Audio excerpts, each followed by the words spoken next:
En manchette aujourd'hui, la clinique de sang annuelle des Chevaliers de Colomb, bientôt de retour. Bonjour à tous et bienvenue à votre bulletin d'information en ce 12 octobre à la Belle Humeur au Pépites. La clinique de sang annuelle des Chevaliers de Colomb sera bientôt de retour. En effet, le conseil 29-28 des Chevaliers de Colomb de Berthierville organise sa clinique de sang annuelle le 1er novembre. Ça se déroulera à l'école Pierre de Lestage sous la présidence d'honneur de Judith Biron, la directrice de l'école. La prise de sang donc débutera à 13h30 et se terminera à 19h30. Organisée par le frère Éloi Pagé, syndic de troisième année au Chevalier de Colomb. Chaque donneur se méritera un billet de tirage colombien, un don par billet. Vous avez le pouvoir de sauver une vie, nous mentionne-t-on, alors faites le don. Voilà donc, on en reparlera de toute façon un peu plus tard dans les prochains jours, prochaines semaines. Si Berthier m'était compté la suite. L'activité Si Berthier m'était compté, présentée dimanche dernier en l'église Sainte-Geneviève, devant plus de 600 personnes, ne récolte que des éloges. À coup sûr, il s'agit d'un événement marquant dans le cadre de la programmation des fêtes, soulignant les 350 ans de Berthierville.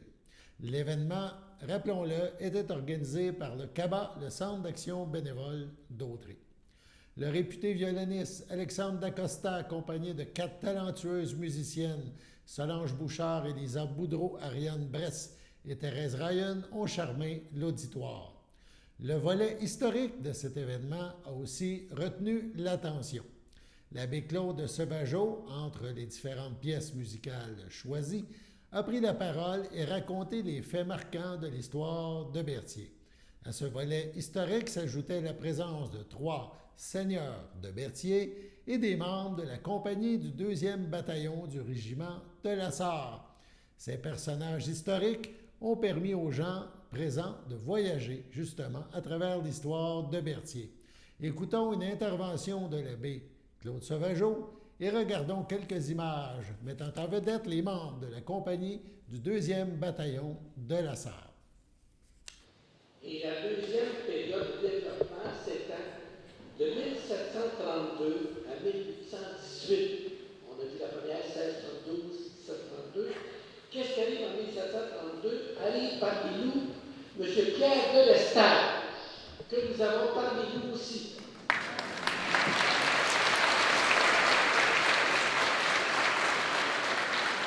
Alors, Pierre de Lestage est un jeune seigneur qui arrive de France aussi. Il y a des grands projets pour Berthier. Alors lui, il a grandi la CDE. Et puis il commence à développer un autre secteur de Berthier, qui est le secteur de la Bayonne, ce qu'on appelle aujourd'hui la Bayonne, avec la rivière. Et puis, il nomme la rivière du nom de Bayonne parce qu'il vient de la rivière de Bayonne, en France. Puis ensuite, il monte un petit peu, puis il sera sur une colline, élévation. Il appelle le rang du Saint-Esprit. Parce que quand il monte sur sa colline, il voit l'église de son village, qui s'appelle Saint-Esprit. Alors voyez-vous, il y a encore des suites, hein? Ce qui a été fait auparavant, il y a des suites encore aujourd'hui. Puis à la fin de la Bayonne, hein, bon parcours, il y a des chutes qui sont encore là aujourd'hui. On ne les voit pas tellement parce qu'il y a des branchages hein, qui bloquent la vue. Mais il découvre qu'il y a des chutes. Alors qu'est-ce qu'il fait? Il fait bâtir, ou il bâtit lui-même, un moulin à farine, puis un moulin à bois. Parce que ce qui arrive, c'est qu'il y a, comme les colons défrichent le pied d'Orvilliers, il y a des colons aussi qui sont élevés, ils vont défricher la Bayonne. Et c'est là qu'on découvre les premiers défricheurs aussi, il y a des noms. Dans un livre que j'ai publié, là, on donne des différents noms, des premiers défricheurs de la Bayonne et du Saint-Esprit. Et le blé qui est produit est meilleur que celui de la France. Parce que notre blé, notre froment, est de meilleure qualité. Et pendant ce temps-là, d'accroissement de la population. En 1732, 328 hommes. 1750, 500. 1765, 1000. Ah, on a ça. Mais qu'est-ce qui se passe en 1763, par exemple? Pierre de Lestage, cette place, heureusement qu'on ne l'a pas épargnée aujourd'hui, pour rappeler sa mémoire. Mais en 1763, qu'est-ce qui se passe au Québec? C'est les plaines d'Abraham. Hein, c'est la bataille des plaines d'Abraham. Wolfe contre Montcalm. C'est loin de Berthier. Mais ça a des incidences, et c'est là qu'arrive le seigneur anglophone James Cuthbert, qui est présent parmi nous aussi.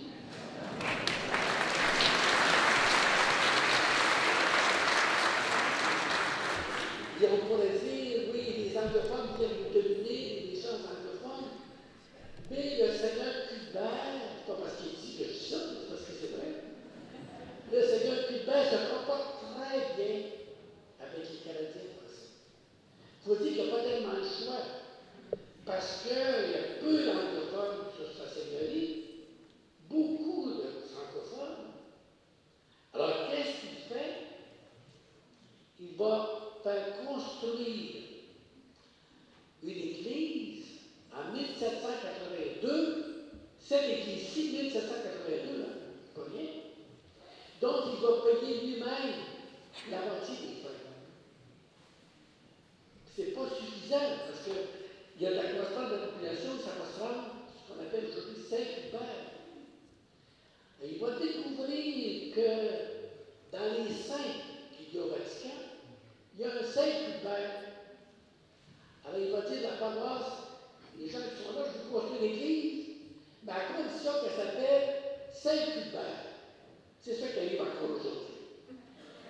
Maintenant, aussi, il pensait bien à sa religion, lui était de foi presbytérienne, protestante.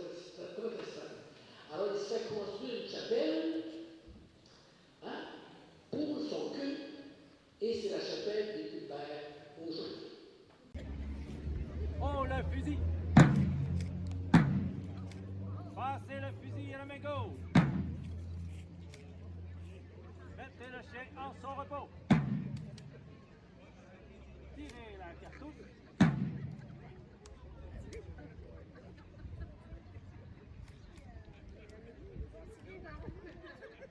Déchirez-la entre les dents.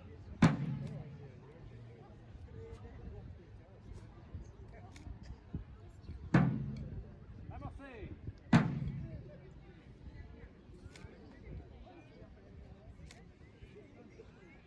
Fermez le bassinet.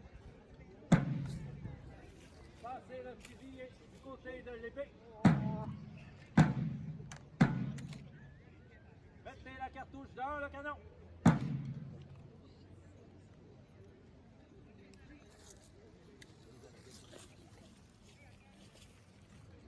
Tirez la baguette.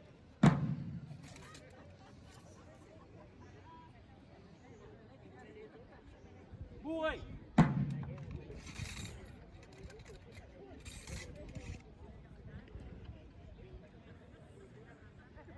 Remettez la baguette en son lieu.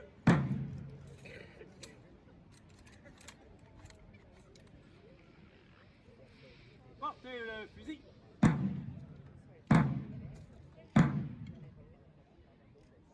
Oh, le fusil. Apprêtez le fusil. Demi-tour à droite.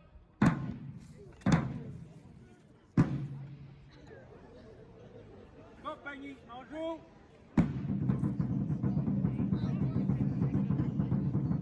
Feu. Portez le fusil.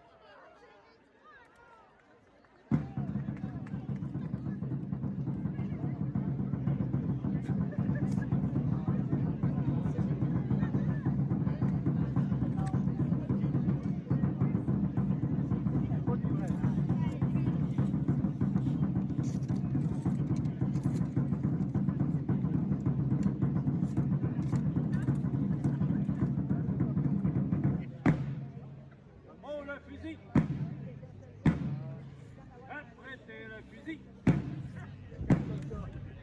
En joue. Feu.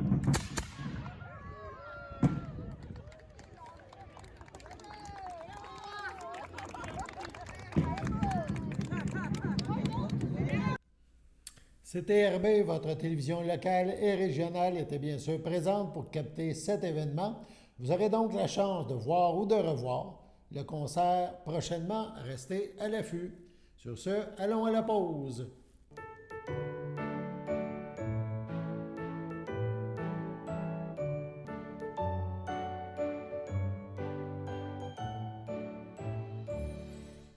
En ce 12 octobre, la FADOC de l'île du Pas désire souhaiter bonne fête à Denise Barthes, à Régent Saint-Martin et à Élise L. Rattel.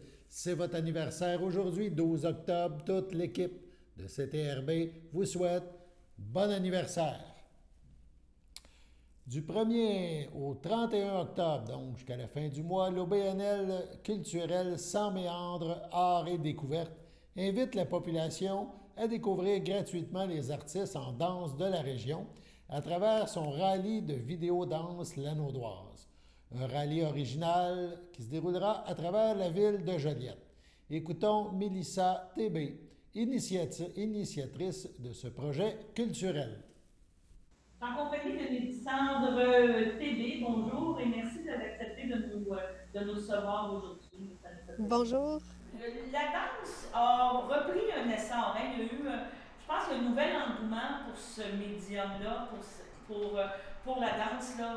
Les gens ont beaucoup découvert que c'était vraiment quelque chose d'important dans les présentations artistiques. Je pense que Révolution a peut-être, on pourrait dire, plus rendu accessible la danse. Est-ce que vous êtes d'accord avec ça un petit peu? Qu'est-ce qui se passe au niveau de la danse depuis quelques temps? Oui, tout à fait. C'est sûr que c'est très dynamique. Effectivement, une émission comme Révolution, ça l'a amené une belle visibilité, ça l'a vraiment amené la danse partout. Mais ici, localement, dans la Naudière, on est vraiment chanceux là, au niveau de la danse, avec l'équipe de diffusion Hector Charland qui organise le pôle territoire danse, entre autres. C'est très, très dynamique. Il y a beaucoup d'activités qui se passent. Donc, ça a toujours été ça, puis ça continue. On est vraiment chanceux. Puis c'est ça, il y a beaucoup de jeunes qui s'intéressent maintenant à la danse, il y a beaucoup de relèves hein, qui s'en viennent dans ce domaine-là. C'est intéressant là, comme relève, qu'est-ce qu'on voit apparaître. Oui, tout à fait. On a plusieurs écoles de danse aussi dans la région. On a des belles concentrations de danse au secondaire et tout ça, donc on est bien gâtés, puis on a bien hâte de voir comment tout ça va se développer. Okay. Vous avez décidé de faire ce qu'on appelle un rallye danse. Voulez-vous nous parler un petit peu de ce concept et d'où ça vient, là, comment vous avez décidé de créer cet événement-là? Oui, en fait, c'est le rallye de vidéodanse lanaudoise qu'on appelle. Donc, on va présenter 10 vidéodanses de 6 artistes professionnels en danse de la région dans 10 lieux différents de la ville de Joliette. C'est une initiative de notre compagnie Sans méandre, art et découverte. Je dis notre compagnie parce que je travaille avec un collègue aussi, un cofondateur qui s'appelle Vincent-Nicolas Provencher. Donc, nous, ensemble, on avait plusieurs vidéodanses et puis on sait que les autres artistes de la région en avaient aussi. Donc, on a décidé de mettre tout ça ensemble. L'année passée, à Saint-Alphonse-Rodriguez, on avait présenté la soirée découverte de vidéodanse où on avait présenté toutes ces vidéos-là. Et cette année, on cherchait un autre concept, une autre façon de présenter les vidéos. Puis on a pensé à ce concept un peu ludique de rallye à travers la ville de Joliette. C'est ça. Ces 10 vidéos-là proviennent de tous les genres différents en termes de danse, parce que c'est sûr qu'on entend beaucoup peut-être la danse classique, il y a du hip-hop, il y a beaucoup de choses, la danse contemporaine. Est-ce qu'on touche à tous les domaines, toutes les prestations? C'est assez varié quand même. C'est surtout varié dans les esthétiques parce que, évidemment, chaque artiste a son esthétique, sa façon de voir les choses, de présenter les choses, de travailler. Mais je vous dirais que pour les vidéodanses, on est surtout dans danse contemporaine, puis gigue contemporaine aussi. Il y a beaucoup de vidéos qui incluent de la gigue, tout ça, mais d'une façon... On voit des danses traditionnelles, là, des tracks, là, comme on voit régulièrement. Oui, c'est ça, mais c'est pas comme ce qu'on voit par les troupes ou quoi que ce soit. C'est vraiment un travail qui allie la danse contemporaine aussi, donc c'est un mélange de toutes sortes de choses. Donc, on rappelle que ça se déroule jusqu'au 31 octobre, c'est bien ça. Donc, si on va dans la ville de Joliette, on va avoir différents endroits. J'ai vu qu'au Musée d'art à Joliette, la semaine dernière, il y en avait une vidéo. Quand on visionne la vidéo, par la suite, il y a une question, on doit aller sur un site Internet, c'est bien ça? Exact. En fait, il y a une question qui donne une question sur l'œuvre à chaque vidéo, et puis ça donne accès à un billet de tirage. On fait tirer 5 paires de billets pour un spectacle de PPS Danse qui va avoir lieu au mois de janvier au Centre culturel des Jardins. Donc, il va y avoir 5 gagnants comme ça. Et puis, c'est toujours une question par rapport spécifiquement à l'œuvre qu'on vient de voir. Donc, il faut l'avoir vu, il faut vraiment faire l'effort de l'avoir vu. Est-ce qu'à date d'aujourd'hui, vous savez combien de visionnements vous avez eu? C'est tout nouveau ou ça a déjà commencé à être quand même vu assez régulièrement? Bien, ça a commencé le 1er octobre et puis c'est un peu difficile de calculer combien de personnes le voient parce qu'il faudrait être caché à côté du poste tout le temps. Oui. Oui. D'accord, c'est bien. Donc, on vous rappelle et que vous, bien, vous faites aussi de l'enseignement, j'imagine, de la danse, vous faites des prestations, mais aussi en enseignement. C'est bien ça ou de votre côté? Des fois, j'enseigne. J'ai pas de groupe en ce moment à qui j'enseigne de façon régulière, mais par exemple, cet été, j'ai enseigné pour l'école de danse Symbiose à Joliette, la percussion corporelle, et puis j'ai des ateliers scolaires qui s'en viennent aussi au courant de l'année et tout. Alors, le premier poste, c'est à la bibliothèque Rina Lanier.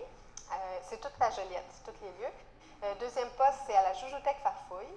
Troisième poste, c'est à la Manne quotidienne. Quatrième poste, c'est aux Galeries Joliette, au kiosque d'information. Et la vidéodanse qui est là, c'est une vidéodanse de Marie-Michel Darvaux, qui est une artiste bien connue là, dans Dautré. Oui. C'est une vidéodanse qui a été réalisée avec les élèves de la concentration danse de l'école secondaire Pierre de Lestage. Donc ça, c'est celle qui est aux Galeries Joliette. Ensuite, je poursuis la 5e vidéo, qui est aussi de Marie-Michel Darvaux. Elle est à la Brûlerie du Roi. Ensuite, poste 6, c'est l'Arc en Vrac, qui est un commerce au centre-ville de Joliette. 7 et 8, c'est au Cégep. Donc, les deux postes sont au rez-de-chaussée. Il y en a un qui est en face du local de la vie étudiante, c'est comme juste l'autre bord de la piscine, et l'autre qui est devant le Calima Rose, qui est le café étudiant.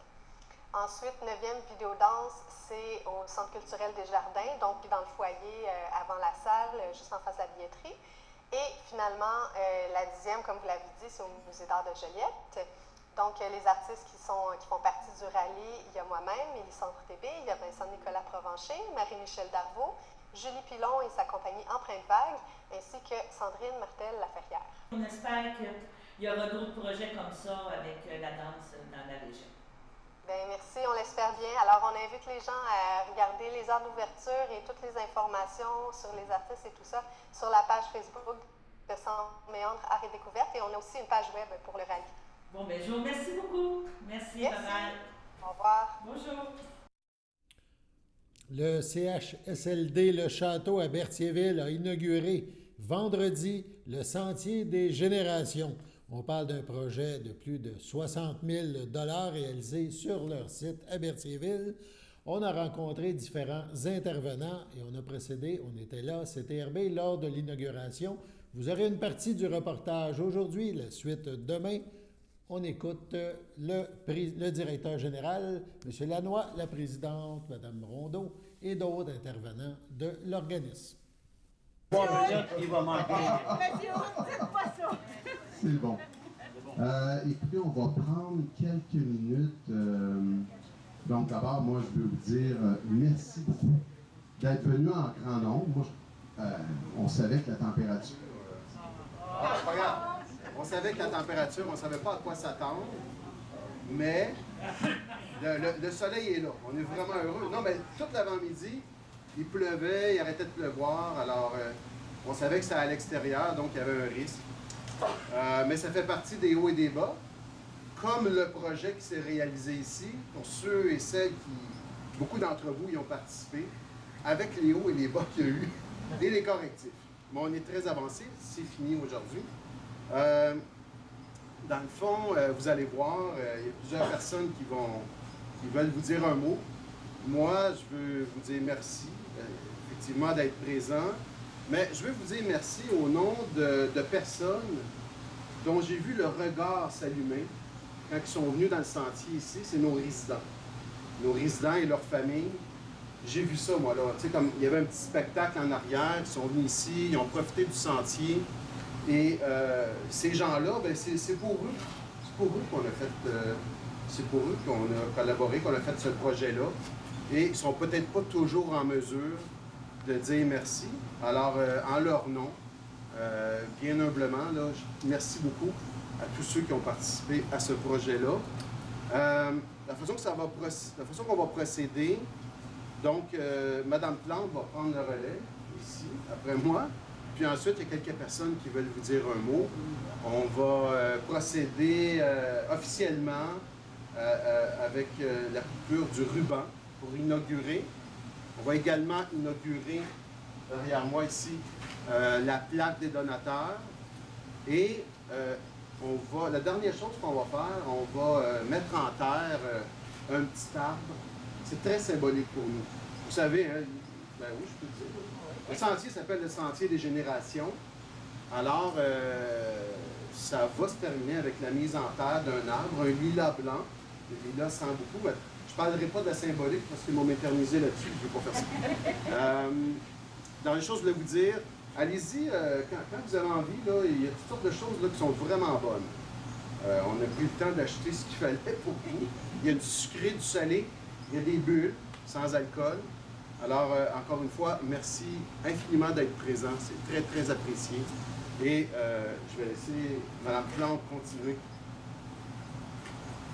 Alors, bonjour.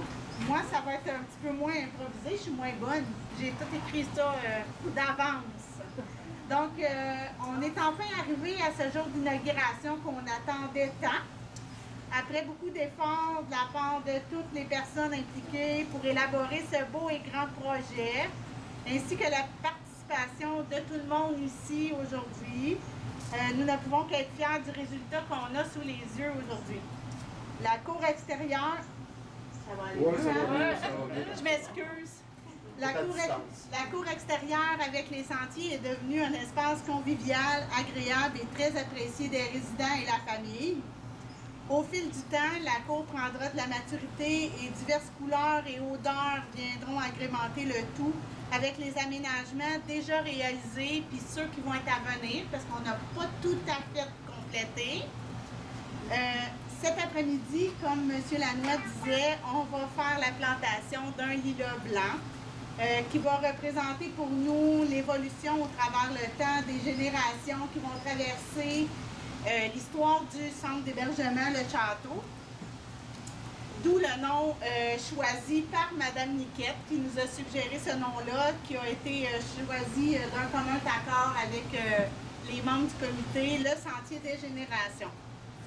Donc, un immense merci à tout le monde qui sont ici, de votre soutien à tous les niveaux, que ce soit en temps, en expertise, en argent et en matériel, afin que ce projet-là, il voit enfin le jour aujourd'hui où on est là, présentement. Fait qu'on a terminé et on inaugure officiellement aujourd'hui. Je vais laisser la parole à d'autres personnes qui veulent vous dire un petit mot. Donc, Madame Josée Rondeau, la présidente de l'Association des bénévoles. Donc, Mme Rondeau, on l'entendra demain parce qu'il y aura la suite de ce reportage et des images de ce magnifique sentier des générations. Allons à la pause.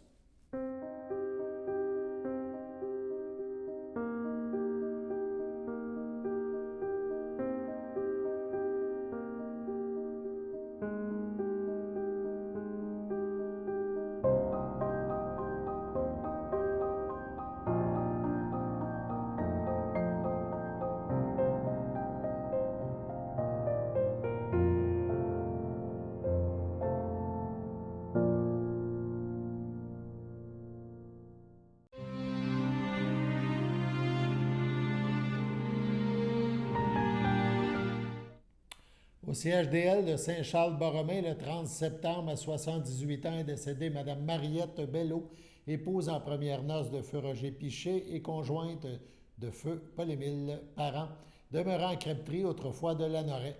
Elle laisse dans le deuil son fils, Stéphane Piché, Françoise Lemire, ses petits-enfants, Alec Eden, Son arrière-petit-fils Alexis, ses frères, ses sœurs, sa belle-sœur et son beau-frère. André Bello, Daniel Boisjoli, Jocelyne Charbonneau, Céline Boisjoli, Feu Richard Doyle, Liette Boisjoli, François Maillet, ainsi que plusieurs neveux, nièces, autres parents et amis. La famille vous accueillera samedi le 15 octobre dès midi au complexe funéraire Thériault, rue Notre-Dame à Berthierville. Suivra une liturgie au salon du complexe. À 14h30, Mme Bello sera inhumée au cimetière de Joliette à une date ultérieure. Au CHSLD Eder de Rawdon, le 6 octobre, à 67 ans, est décédée Carole Marcotte, fille de feu René Marcotte et de feu Colombe Brunel, demeurant à Rawdon, autrefois de Joliette. Elle laisse dans le deuil son conjoint Clément Paquet, sa sœur Josée Marcotte, Léo Beauchesne, ses nièces et son neveu Mylène et Liliane Rattel, Cindy Beauchesne, Pascal Beauchesne, Sylvie Lavallée, sa filleule Marie-Ève Ferland, ses arrière-petites-nièces Johanna et Sophia, ainsi que plusieurs autres parents et amis. La famille vous accueillera le 15 octobre de 13h au salon funéraire Thériault, 674 rue Saint-Louis à Joliette. Suivra une liturgie à la chapelle du salon à 15h. Mme Carole Marcotte sera inhumée au cimetière de Joliette. Sur ce, passons à la météo.